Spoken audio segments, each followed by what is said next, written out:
Okay, hello everyone, welcome to VSPG. Today we're hearing from Alec Brenner. He's now a postdoctoral scholar at Yale. That was my mistake in the emails.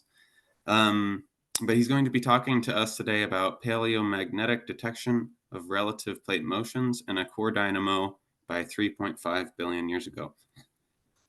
So today, again, our newest newest addition to the VSPG team, Jim Gutowski from CU Boulder. He's going to be involved more often, and Jim today is going to introduce Alec for us. So please go ahead, Jim. All right. Good morning, everyone. Dr. Alec Brenner is a geophysicist who uses paleomagnetic and petrographic methods to study rocks from the Archean. His research tackles critical questions about early Earth, including the complexity of magnetizations in hydrothermally altered rocks, the emergence of plate tectonics, and the dynamics of the early geodynamo. Dr. Brenner also investigates how impacts may have influenced early Earth systems. Dr. Brenner received his bachelor's degree in geology from Caltech, where he worked with Dr. Joseph Kirschvink in the paleomagnetics lab. He then received his PhD in geophysics from Harvard University under the mentorship of Dr. Roger Fu, where he focused on paleomagnetic constraints on early Earth processes. Currently, Dr. Brenner is a Skinner postdoctoral associate at Yale University, where he continues his work on the paleogeography and magnetic history of ancient Earth. We're thrilled to hear about your latest insights into the Archean geodynamo and early tectonic processes today. Please take it away. All right, thanks for that really wonderful introduction. And of course, for the invitation to give this talk. And thanks everybody for coming. I have a lot of cool results to discuss from these gorgeous Pilbara basalts among other rock units. But just before I get to those, if it will let me transition slides, there it goes. I'll quickly just thank all of my colleagues who have contributed to this work that I'll be presenting today because, of course, as many people in attendance are likely well aware, studying old and very altered rocks can get really complicated. And so I will take all the help I can get on that front. And I'll especially thank all the undergrad students who have helped make all of this work possible. I've been really privileged to have had a hand in mentoring a handful of really supremely talented undergrads, and their admirable commitment and drive have been just key to the success of the work I'm presenting today. So thanks, everybody. Okay, so since this is a deep time seminar series, I think it's a natural choice to frame this talk around the timeline of Earth's history. And so for the next few minutes, I'm going to add different aspects of the Earth system onto this timeline. And for instance, here's the history of life on Earth in green. And this is, of course, greatly simplified because I'm not a paleobiologist and I can't really do justice to the full richness of geobiology over time. But this is still really key because nearly all Earth history questions exist in the context of this story of life on Earth. And for the last half of Earth history, I would argue the most salient aspects of that story have been changes in Earth's atmosphere and oceans, and especially the accumulation of molecular oxygen in those reservoirs, which would have started out with only traces of it. And on the other hand, near the beginning of Earth history, the biggest influences on life were most likely from beyond Earth, right? The young solar system was a violent place. It bombarded the early Earth with asteroids, comets, even a small planet that formed the moon and briefly a global magma ocean. And unfortunately, this early history remains really mysterious since all that's left on Earth from this period are a few really battered remnants in the form of zircon grains that occasionally show up in certain younger rocks. And throughout all of this, Earth's geological inner workings have been humming away in the background. And we know a lot about how these geodynamic processes have operated in the geologically recent past. They've been guided by plate tectonics that slowly rearrange Earth's continents and oceans to make new and interesting geography. And that includes, throughout the second half of Earth history, plate tectonics constructing a series of supercontinents that broke apart and formed anew, perhaps 4 times, maybe even more. But looking beyond about 2 billion years ago, and as several people argue, even throughout the Precambrian, the story of plate tectonics becomes murky. And that's in large part because the ancient rocks that bore witness to the beginning of Earth's history have been beaten down over billions of years by metamorphism, deformation, weathering, erosion. And the result is that this means the precise timing of when plate tectonics got started is a hotly debated subject. And all those orange asterisks I just put up on the timeline are points in time that various studies have proposed to be the initiation of plate tectonics. And these studies have all addressed this problem from different angles. There's field mapping of geological features that suggest a plate tectonic origin. There's geochemical and petrological studies that look for local or even global signatures of tectonic processes that have imprinted themselves on crustal or even mantle-derived rocks. And there's also modeling work that takes all of those observations as inputs and then attempts to fill in the gaps where we don't have data on Earth's tectonic evolution. But as you can see from the big range of ages between all these asterisks, there still isn't a consensus on the timing of one of the most fundamental transitions in our planet's history, the beginning of plate tectonics. And that's what I want to help answer. And it's important because everything else on this timeline is linked to tectonics in some way, right? Like tectonic processes directly control the growth, destruction, geographic distribution, composition, physiographic state of the entire lithosphere. And those in turn control its participation in Earth's hydrological cycle and atmospheric evolution by giving rise to all sorts of feedbacks that keep conditions habitable on Earth's surface, like, for example, the silicate weathering feedback and the delivery of elements from emerged land masses into the oceans. And I mean, even early asteroid impacts have a connection here, right? Especially the moon forming impact, because they set the initial thermal, mechanical, and compositional conditions in the solid Earth from which tectonics eventually arose. So by studying how Earth's early geodynamics evolved, we stand to learn a great deal about its connections to all these other processes, including those at Earth's surface, like the atmosphere, oceans, and living things. And when thinking about this problem, it's very important to have a good grasp of what exactly a non-plate tectonic early Earth might have looked like. And for reference, the plate tectonic, or what we would call active lid geodynamics of the modern Earth, are defined by the lithosphere's horizontal mobility and active participation in the underlying convective circulation of the mantle. And I say active because plate boundary forces like slab pull are thought to be dominant drivers of plate motions, as opposed to purely passive motions driven by the mantle. And meanwhile, on the very opposite extreme is what's called a stagnant lid. And that's where the lithosphere forms an unbroken global shell with a really limited capacity to move horizontally.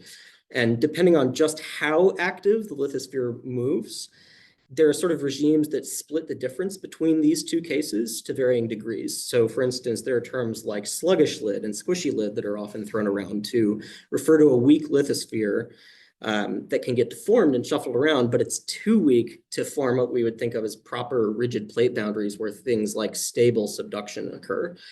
And there's also the possibility of the lithosphere spending most of its time as a stagnant lid, but episodically undergoing very rapid plate motions. And I'll go into all of that in a lot more detail later. But for now, what's key to recognize is that if there's a way to quantify the rates of ancient lithospheric motions, or the lack thereof, then we can perhaps test which of these scenarios applied to the early Earth.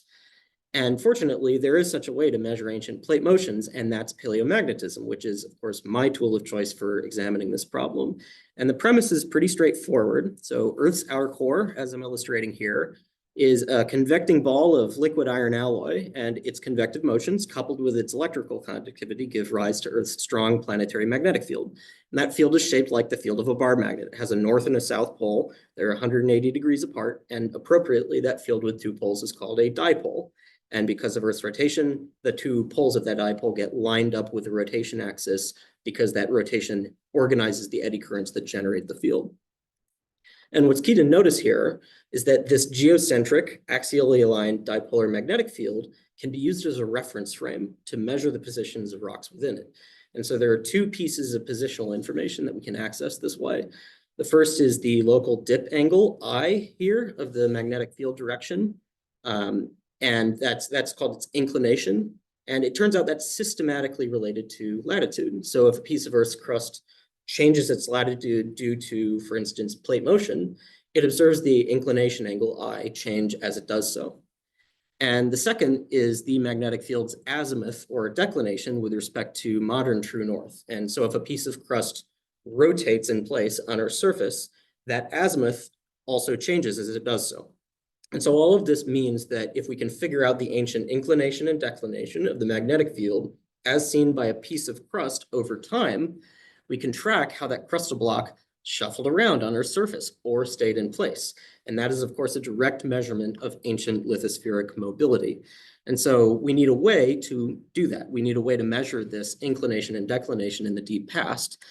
And luckily, when rocks form, they can preserve that information about the local magnetic field since they contain grains of iron-bearing minerals like magnetite and hematite that I'm showing here that can get magnetized and then stay that way for billions of years if preserved well enough.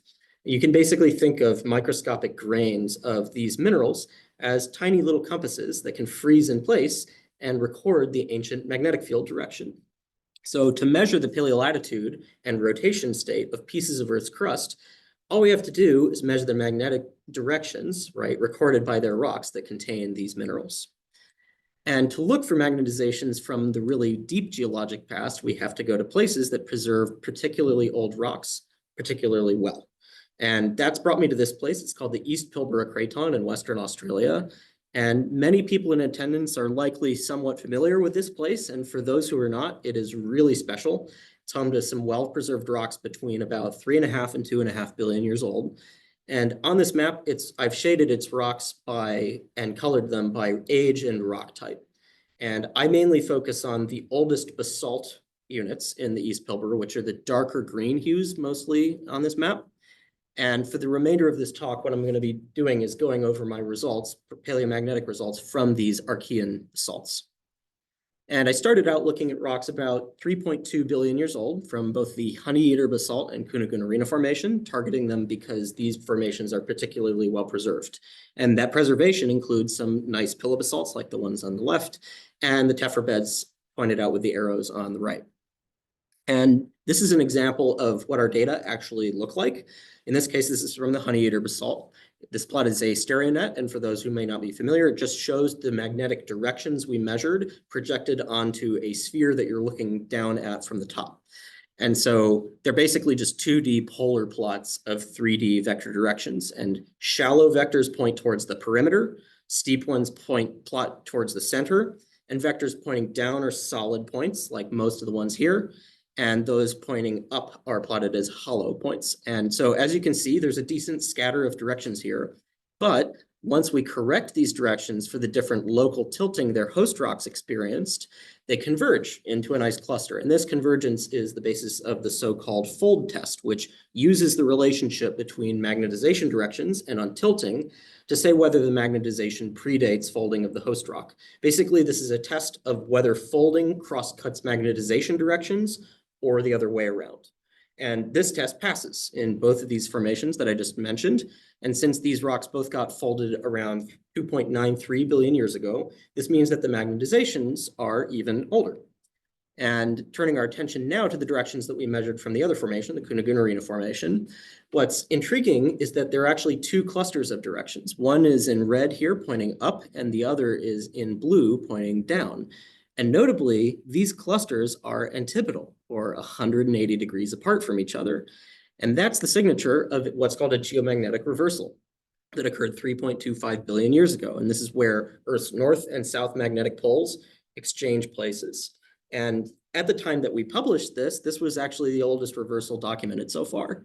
And the significance here is that reversals are a primary feature of the geomagnetic field. So seeing sequentially emplaced rocks with reversals between them means that they're recording the geomagnetic field from the same time that they were being emplaced. So these magnetizations date to about 3.25 billion years ago. But as I'll discuss more later, this reversal is also a manifestation of a field that is stably dipolar. You're literally measuring the two opposing poles of the dipole. And so we now have empirical support that we are measuring a geocentric axial dipolar field, which really validates using paleomagnetism as a paleogeographic tool this far back in time. And so now that we've measured robust paleofield directions from both of these rock units, we can use that to reconstruct the East Pilbara's paleogeography over time, which is what I'm showing here on this plot with the latitude on the y-axis of the East Pilbara over time on the x-axis. And these two results up on the right of this plot, those are the two formations that I just talked about, the Honeyeater and Cunnagunarina formations. And the one down at the lower left, that's from a slightly older rock unit in the East Pilbara that had been previously published on. And you can clearly see that the East Pilbara moved during this interval over Earth's surface. It first drifted from near the equator to mid-latitudes around 3.3 billion years ago at an average speed of about 6 centimeters a year. And then around 3.2 billion years ago, it also rotated a little bit at about half a degree per million years. And what's exciting here is that these motions seem to line up well with plate tectonics. And as an example, just for comparison, these rates are very similar to most typical seafloor spreading rates today. And suggestively, because of how these motions changed their direction over time and were sustained for tens of millions of years, they're really challenging to explain using net rotation or true polar wander, which these are the only ways to move the whole lithosphere around in unison in the absence of plate tectonics. And so this seems to indicate that plate tectonics are something, very similar, right? Geodynamics that operate in a really similar way were probably in operation around 3.3 billion years ago. But of course, we want to push this record back as far as we can. And that brings me to my last 2 years of work, some of which was just published in G-Cubed and the rest we're just about to submit. And this work has focused on another area of the Pilbara called North Pole Dome. It's a tongue-in-cheek name from some of the first miners in the area who were there at the same time, as I understand it, as the first successful polar expeditions. And that lends itself to a lot of really funny place names. Like, for instance, these Pilbara basalts here were photographed in Antarctic Creek. And to get there, you have to go past Penguin Crossing, despite this area being famous as one of the hottest in Australia. But names aside, North Pole Dome contains several formations that are up to 3.5 billion years old, most of which are basaltic lavas, like, again, these absolutely gorgeous Pilbara basalts. And so here's the stratigraphy and map of North Pole Dome. And we've just conducted a major paleomagnetic sampling campaign here to measure Paleopol's paleomagnetic results from all of its basaltic units, which are all the cool colors in greens, purples, and blues here. And so just like before, our first task here is to try and constrain the ages of magnetizations in these rocks. And I'm going to talk about another way to do that, which is called a baked contact test. And this determines whether a magnetization pre or postdates an igneous intrusion, like a dike. So for instance, if you sample a dike and the surrounding country rocks, what you should expect to see is one magnetization direction in the dike and its immediate contact zone, which I'm showing here with red arrows. But further away, this magnetization fades away and gives way to an even older magnetization that's original to the country rock, which I've drawn in green. So in other words, seeing this pattern is a confirmation that the dike magnetization is primary, and that cross-cuts the even older magnetization in the country rock. And so we sampled several of these big contact tests in North Pole Dome, like, for instance, the photo on the right of a 3.44 billion-year-old felsic dike that we sampled that cross-cuts some 3.48 billion-year-old Pilbara basalts. And here are the results of that. So this plot here on the lower left, so that's an orthographic plot, which is basically a way for paleomagnetists to view the 3D magnetization components of a sample in 2D.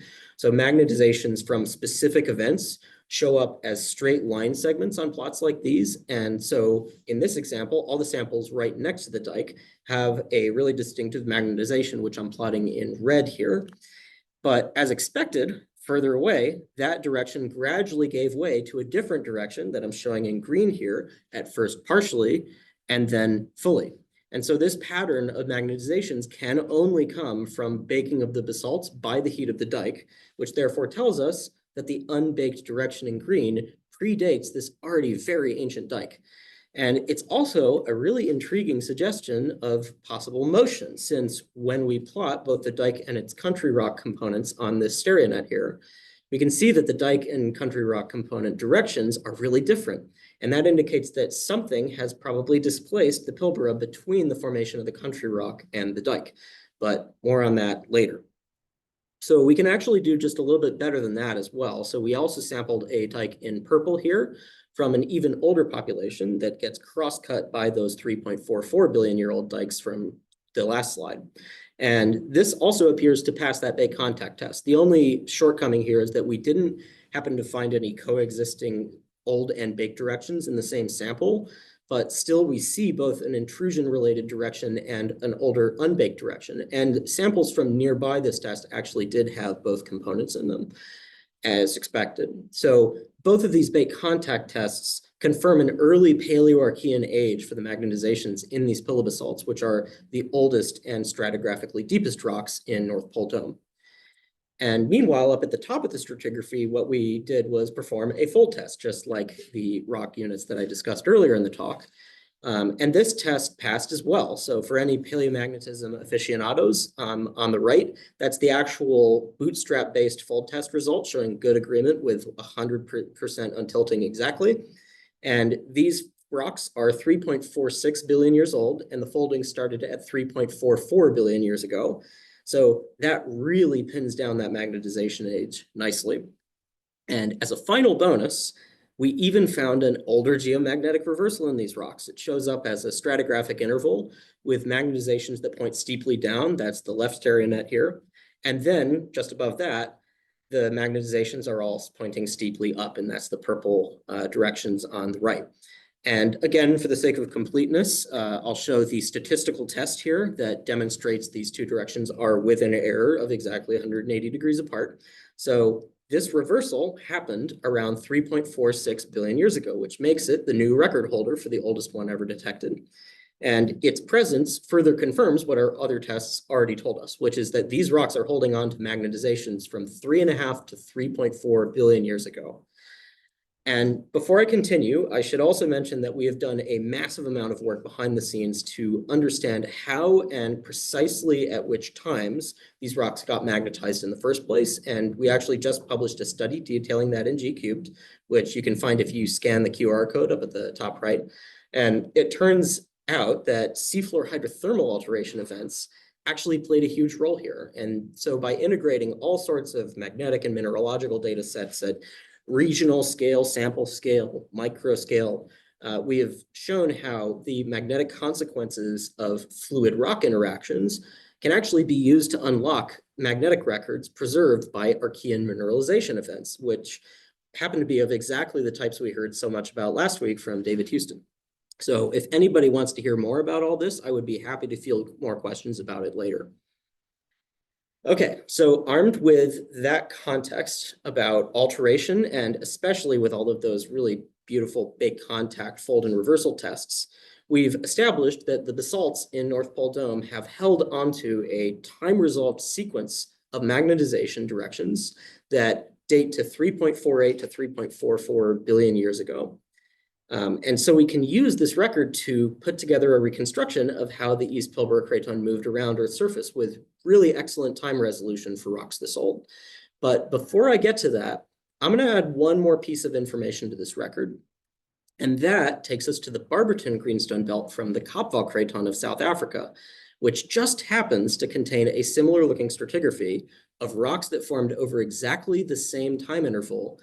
And several studies about 10 to 15 years ago produced 3 sets of time-resolved paleomagnetic poles from these rocks too. And these results are all backed by tests, right, that constrain their age, just like what we did, including the 2 oldest passing conglomerate tests ever sampled. And they all place the Barberton Greenstone Belt at relatively low latitudes.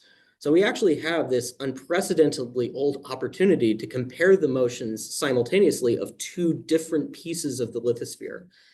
And what's so powerful about that is that it allows us to test whether the lithosphere was differentially mobile, or in other words, whether it was segmented into multiple plates that move with respect to one another. And detecting this requires measuring, again, 2 or more crustal blocks moving in different directions or at different rates at the same time, which is the defining hallmark of plate motions dynamically. And there's actually been some recent progress on this front elsewhere in Earth history. So for instance, this study by Ji Kai Ding and his colleagues, they just detected an instance of differential motion between the Wyoming and Superior Cratons at the end of the Archean. And this map shows how that detection actually works. Each of those circles, that shows the position of the ancient geomagnetic pole relative to each craton. They're called paleopoles. And so the fact that those paleopoles trace out 2 distinct paths over time amounts to the 2 cratons moving with respect to each other. And so now that we are armed with robust records from both the East Pilbara and the Barberton, we're prepared to test for this differential motion almost 1 billion years earlier than this, which is, I find, really exciting. And when we do that analysis, comparing the paths traced out by the ancient magnetic pole relative to the East Pilbara versus the Barberton, it becomes clear that the East Pilbara and Barberton experienced different paleogeographic histories during this interval. The Pilbara moved relative to the pole, which is the big red arrow there on the left, while the Barberton saw no resolvable motion at the same time. And I can plot the same data as paleolatitude over time, like I did earlier. And as you can see, again, the East Pilbara in orange and the Barberton in blue have dramatically different paleogeographic histories here. So for one, the East Pilbara was at high latitudes this whole time, while the Barberton was at the equator. So these two cratonic blocks were not part of the same supercraton at this time, as has been proposed before. And instead, they were sampling two totally different parts of Earth's surface. And I find it pretty amusing also, just as an incidental note, that North Pole Dome was actually within error of the geomagnetic North Pole at around 3.47 GA. So of course that must mean we're right, naturally. But as I alluded to earlier, there's this really intriguing period, a brief period where I've drawn a red arrow there at around 3.48 GA, where the East Pilbara drifted to higher latitudes while the Barberton stayed still. And that means that the lithosphere in between them had to have had some kind of plate boundary. There is no other way to explain that. And the resulting lithospheric mobility must have been rapid, many tens of centimeters a year. And so our task is now to determine what range of geodynamic scenarios can explain this motion. So what I'm going to do now is plot the rate of this motion over time. And that gives us this plot. So again, the x-axis is time from left to right, and the y-axis is the rate of motion. And each of those sort of hazy red and gray lines represents a possible motion history that is allowed by our data for the East Pilbara. So this shows that the Pilbara first moved relative to the Barberton. So those are the red lines on this plot. But then that motion ceased pretty abruptly within a few million years. And that the Pilbara then stayed effectively stationary. We can't resolve any motions for about 25 million years. And those are the dark gray lines. And so those are the observables that we have to match. And so what we can do is plot the velocity over time that might be expected for different geodynamic regimes and evaluate whether or not they match this record. And we'll start with modern plate tectonics. And I would argue that there's no better modern analog to rapid plate motion that ceases abruptly than a continent-continent collision. And a great example of that is the Cenozoic collision of India with Asia. That's the animation here on the right. And that actually is the fastest known geologically recent example of plate motion. It peaked at about 20 centimeters a year. But plotting India's motion rate over time in black on the rate plot over on the left, on top of the Archean rates that we just measured, you can see that even though India's peak motion was just barely fast enough to explain our data, it took a really long time to slow down, and in fact, too long to match the Pilbara's motion. And we actually surveyed other tectonic settings as well and found that modern tectonic motions tend to reproduce this kind of behavior. They slow down typically over tens of millions of years, rather than the few million years at most that we found from the Pilbara. So even though we can't rule out rapid plate tectonics as an explanation here, this definitely compels us to consider other geodynamic scenarios that can make fast motions that stop quickly. And one such candidate process is called sluggish subduction. This is where plates subduct, but the enhanced strength of the convergent boundary relative to the sinking slab means that the slab cyclically detaches and founders, meaning that the subducting plate stops getting dragged down until the subduction can restart. And this makes the subducting plate move in bursts, as you can see in the numerical simulation in the middle by my colleague Brad Foley, who studies this process intensively. And this yields surface velocity histories like the green curve on the rate plot on the left. And that matches our data quite nicely, actually. So this is a viable candidate for a Paleoarchean tectonic process.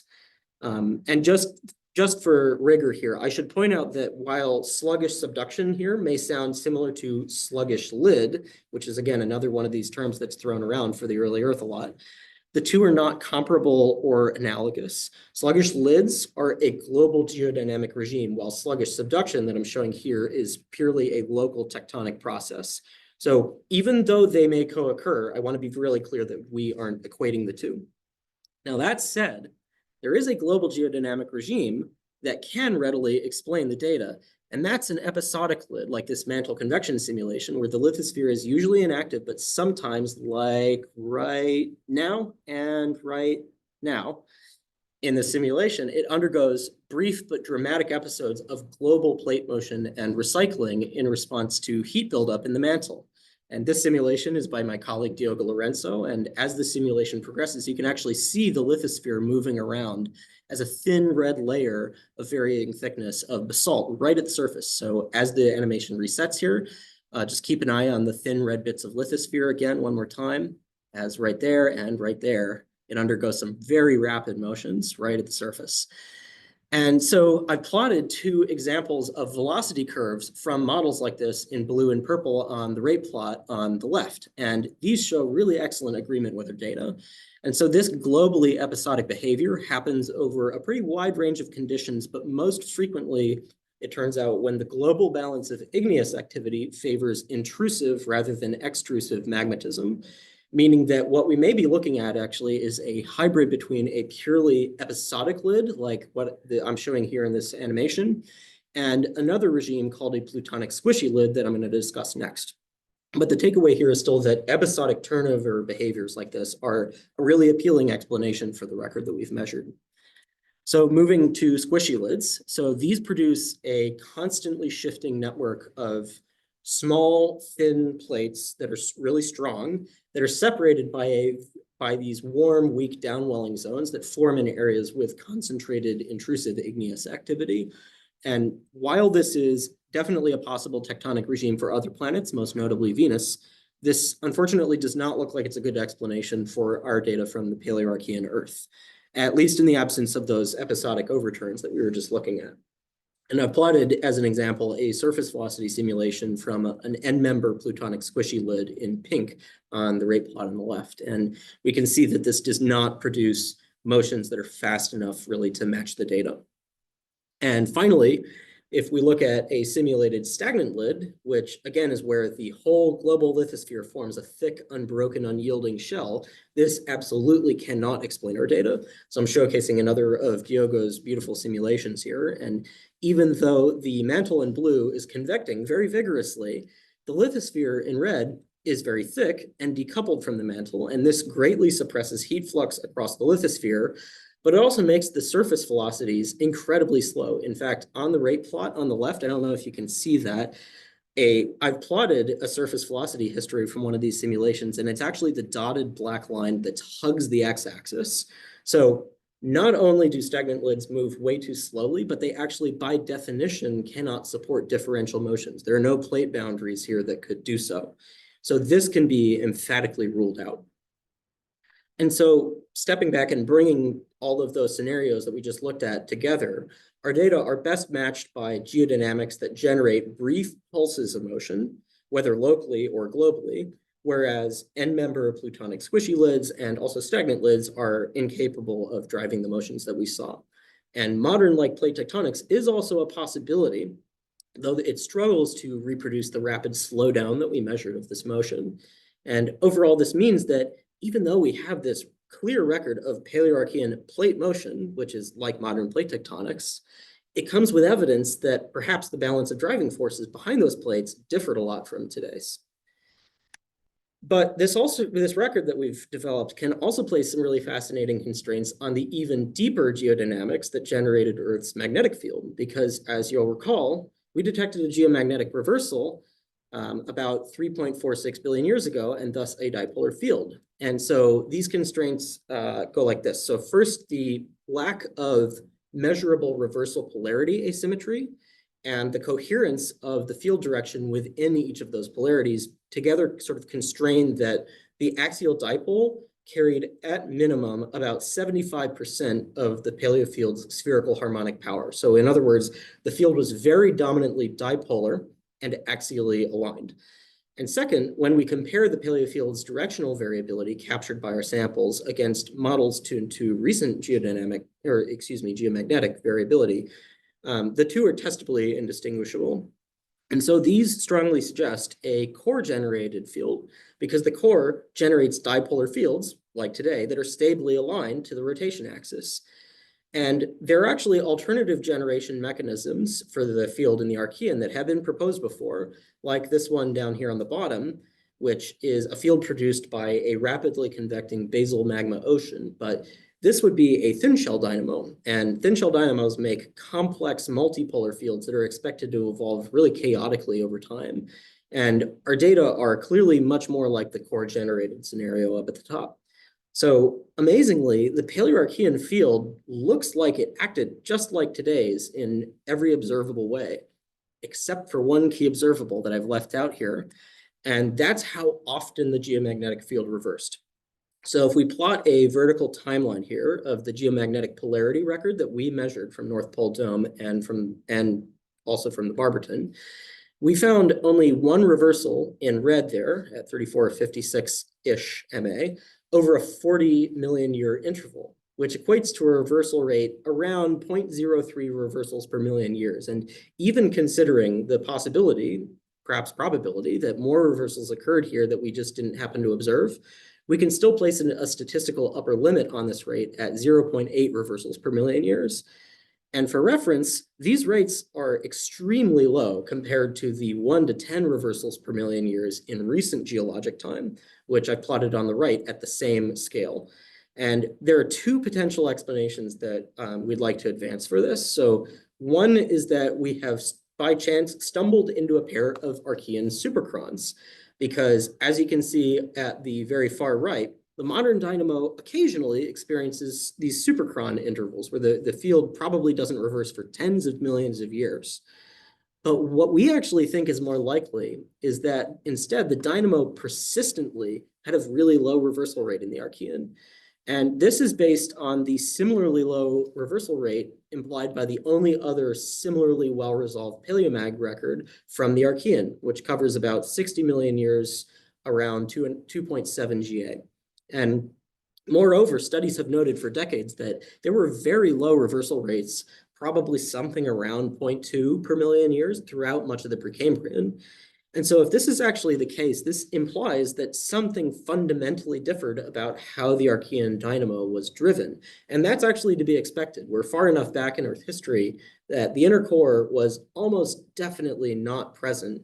And since its crystallization is the dominant entropy source for the modern dynamo, some other mechanism, thermal, compositional, who knows, must have been at play here instead.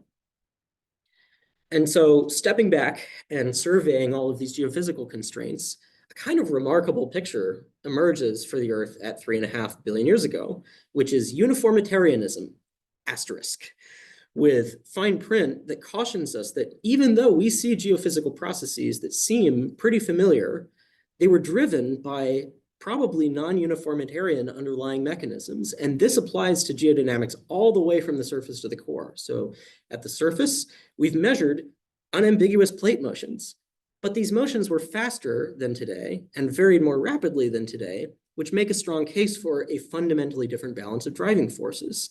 And in the core, we see a geomagnetic field that is remarkably familiar in almost every way: dipolar, axially aligned, stable, reversing, but it reversed much less often. Again, probably due to fundamentally different driving energetics, in this case, probably from the lack of an inner core.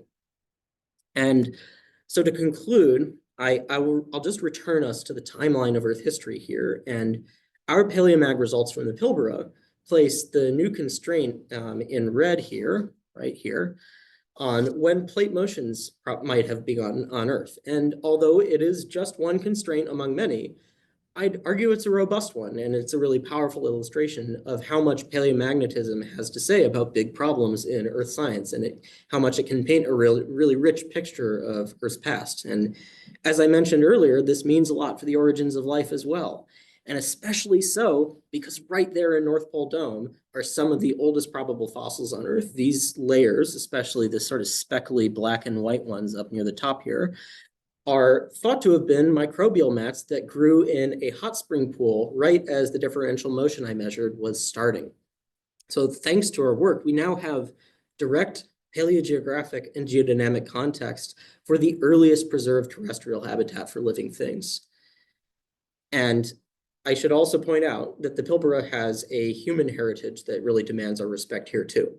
And so in the course of my work, I've been really privileged to have encountered several undocumented prehistoric rock art sites like this one, and I'm always struck by how clearly that art belies the efforts of its makers to understand their place in the world around them tens of thousands of years ago. And that's why I came to the Pilbara too, after all, right? Like all of us are trying to understand the world around us and how we got here. We're just using more modern tools to do it. So in that spirit, I'm acknowledging the Nyamal and Kariyara traditional owners here to thank them for continuing to take such good care of this country to which I'm just a visitor. So with that, I'll put up the geodynamic takeaways one more time again, and I'll take any questions. Thanks very much for your attention. Thanks, Alec. That was really well presented, and excited to see how this discussion turns out. I'll stick around for a few minutes, but then I have to run. So we're going to start discussion and questions. You can ask in a couple of ways. You can raise your hand by finding the reactions button at the bottom of your screen, and the raise hand button is right there. You can also type your question in the chat, and we will read it out loud and ask it for you. So let's give a few seconds for people to formulate their thoughts.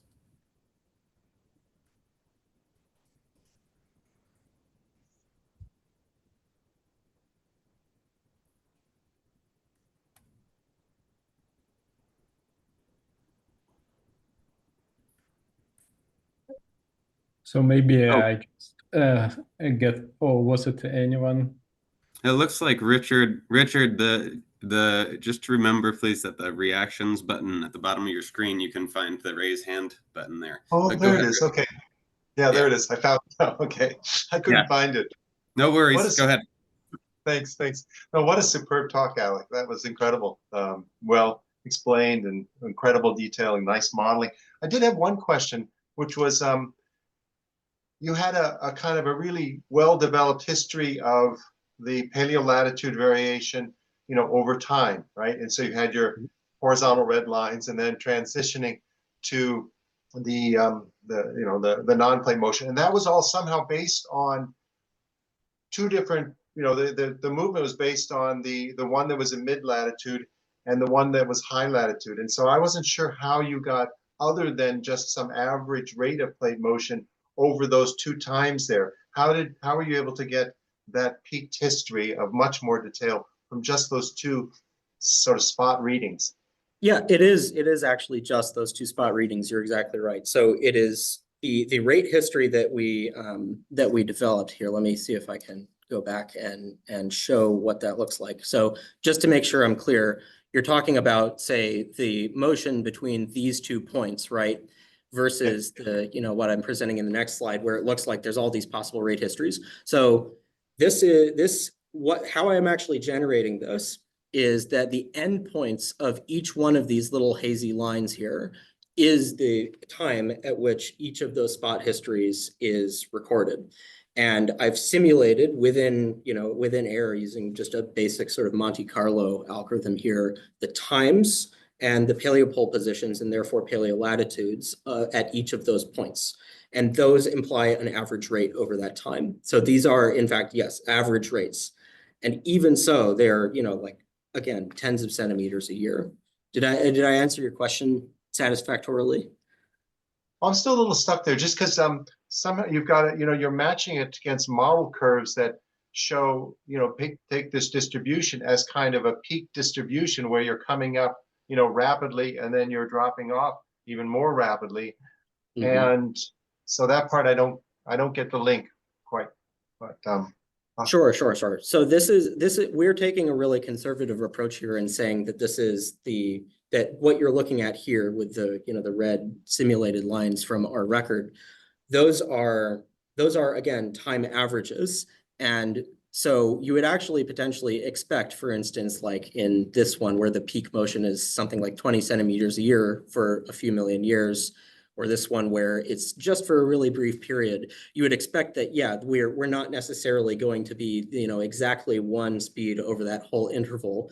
But what we're doing actually is sort of integrating over the interval over which we've recorded. For instance, with sluggish subduction here, Brad, my colleague who does this modeling work, is running a whole MCMC scheme to basically match all of the observables here, right? So the average amount of time that the rate is occurring, this rate of motion is occurring over, and the amount of motion that's actually occurred. So we're actually matching the observables more directly than that. Yes, it definitely would, for instance, like we would, even though the rate might have been this high for a brief period during this interval, we wouldn't be able to detect that. All we're able to detect is position here and position here, right? So yeah. So that answers it. My only point is just that ideally, I mean, it's a great start, and the average is remarkable, but just if over time, if it turns out to be possible to fill in, you may get, you'll be with additional poles, and you'll have much better constraint on. I would love to be able to fill it in with additional poles. The trouble is for rocks this old, getting sufficiently resolved geochronology and also accessing paleofield acquisition events, which I can get into more if people are interested. At that time resolution is really difficult. So yeah, we're in the Archean here. This is about as good as we can do. I'd still argue it's pretty remarkable. It is, yeah. Thanks. All right, thanks, Richard. Andre, I'm going to leave things to you. Okay. Greg has a hand up, so maybe you go ahead, Greg. Absolutely, yeah. Oh, that was wonderful. Thank you. I love the science completely. I just have some logistic questions since I've done a bit of fieldwork there myself. I remember boiling a billy on Antarctic Creek on those pillar basalts.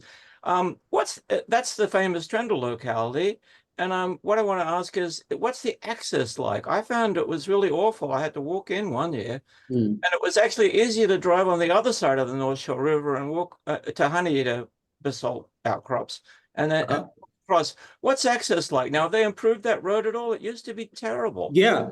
So they improved that road quite a bit recently. So in, I think, early 2023, the current caretaker at Norme went by and chopped down all of the intervening branches and sort of remade a little bit of that road.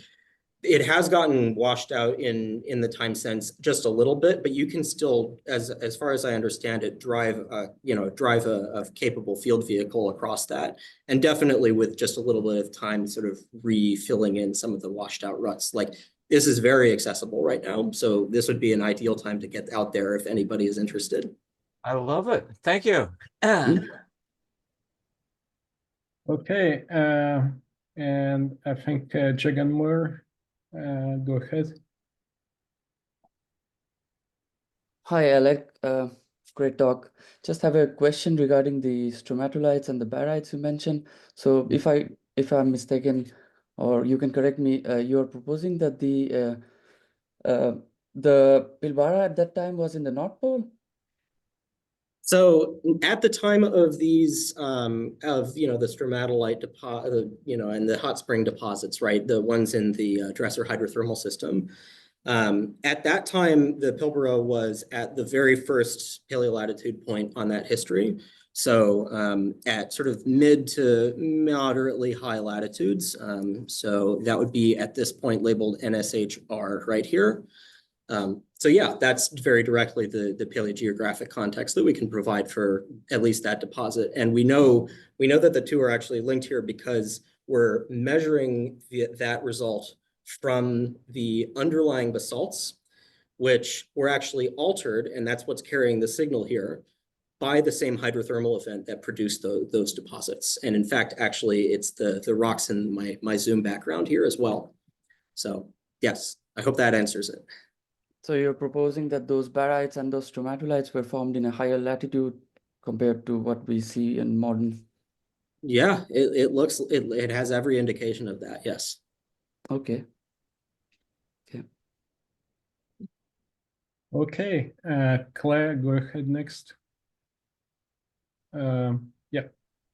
Brilliant. Okay, thanks, Alec. That was a really great talk. Yeah, really, really clear. I just had a question about your bake contact test, and particularly kind of the interpretation of the direction of the dike versus the unbaked region. I think it's a lovely test that's really, really great data. But I guess my question was, the dike is quite small, right? It's very narrow for the photo you show.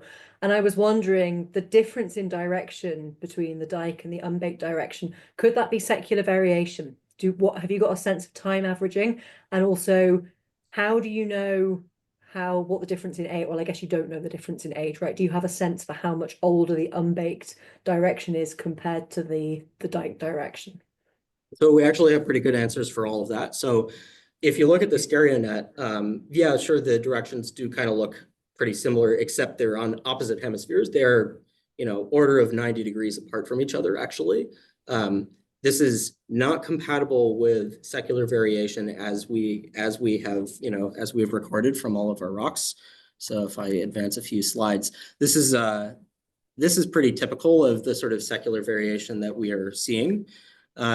And it turns out, as for the age of the unbaked direction in the country rocks there, that's the lowest StereoNet here. So that would be at around 3481 MA. Again, it's this direction that's really clearly coming from alteration under the 3481 MA North Pole Chert member of the Dresser Formation.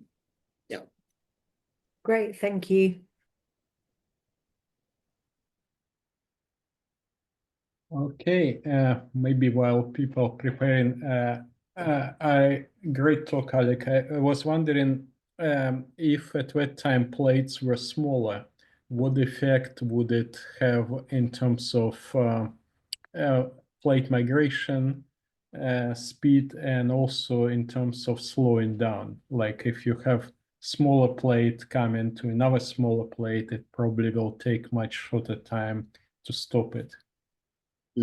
Yeah, I mean, if you or anybody else has a really good answer for that, let's write a paper together about it. Basically, I'm gonna give you a very unsatisfying answer, and that's that I don't know and my data don't constrain it, and I'm gonna do my absolute best to remain agnostic on that.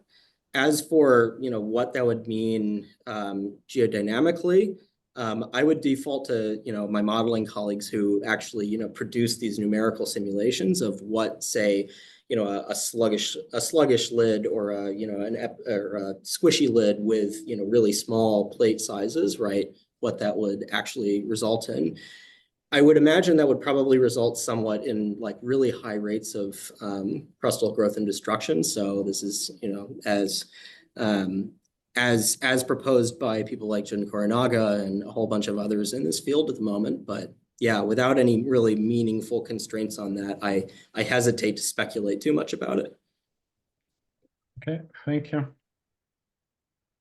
Okay, so anyone else in audience would like to ask Alec?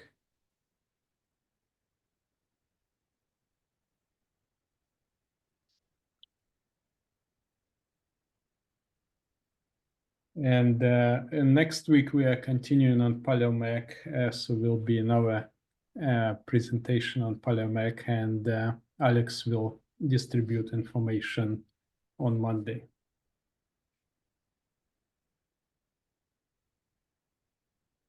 Okay, if we don't have any questions, thanks everyone. Thanks Alec for excellent talk, and we look forward to see you all next week at 8 o'clock.